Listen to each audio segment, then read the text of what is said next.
9 added to a twice a whole number gives 45. Find the number. இதுதான் நம்மளுடைய கணக்கு. சரியா? இப்போ whole number நம்ம ஏதாவது ஒரு வேரியபிளா வச்சுக்கலாம்.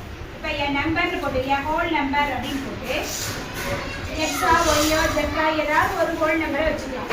சரியா? இப்போ x அப்படினு வச்சுக்கலாம். இதனுடைய thrice னா என்ன வரும்? 3x.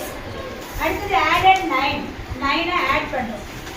என்ன கிடைக்குது? ஆன்சர் என்ன கிடைக்குது? 45.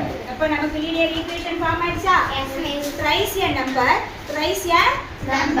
plus added. ஆட் பண்ணோம்னா added 9 ஆட் பண்ணோம்னா நமக்கு எவ்வளவு கிடைக்குமா? 45. இப்போ ஃபர்ஸ்ட் ஸ்டெப் என்ன பண்ணனும்? Miss அங்க ஒரு நம்பர்னா ரெண்டு ஃப்ரெண்டையும் கழட்டி விடணும்ல. ரெண்டு ஃப்ரெண்டையுமே நம்ம இது பண்ணாதான் நம்பர் தனியா இருக்க முடியும். அப்படிதானே? அப்ப ஃபர்ஸ்ட் ஃப்ரெண்ட் யாரு? 9 அந்த பக்கம் கொண்டு போறோம். அப்ப 45 minus 9. இதுல பிளஸ் 9 இந்த சைடு போகும்போது என்னமோ மைனஸ் ஆகும். 3x equal to 45 ல 9 பண்ண எவ்வளவுமா? 36. இப்ப ஃபர்ஸ்ட் ஃப்ரெண்ட கழட்டி விட்டாச்சு. அப்ப அந்த சைடு போய் அது கழிஞ்சிருச்சா? அடுத்து ரெண்டாவது ஃப்ரெண்ட எலிமினேட் பண்ணனும். இப்ப ரெண்டாவது ஃப்ரெண்ட் யாரு? 3 தான். x ஓட ஃப்ரெண்ட் யாரு? 3. இப்ப இந்த 3 மல்டிப்ளைல இருக்கா, அடிஷன்ல இருக்கா, மைனஸ்ல இருக்கா, டிவைட்ல இருக்கா?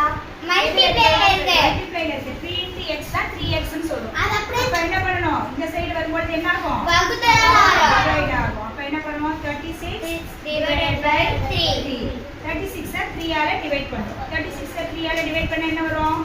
12 is 36. அப்ப ஆன்சர் என்ன? 12.